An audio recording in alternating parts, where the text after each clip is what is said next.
So, lunch hari ni 2 sudu nasi, 3 ekor ikan temenung goreng, jantung pisang rebus, masak lemak cili padi, pucuk ubi and sambal tempoyak. Bismillah.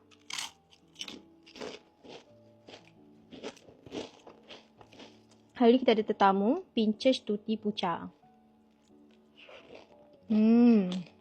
Jantung pisang. Sekarang masak lemak cili padi kena letak belimbing. First up.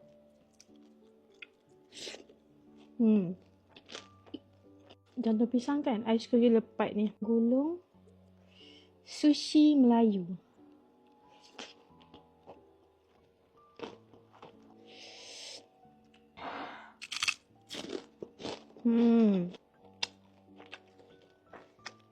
Kepala duduk diam lah, apa yang kalang kabutnya?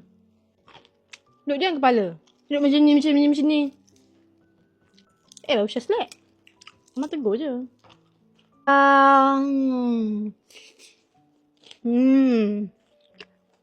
Kalau makan dengan petai ni.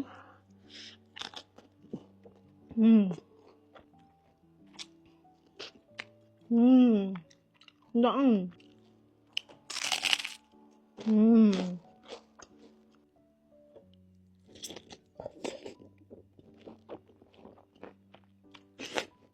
Habis.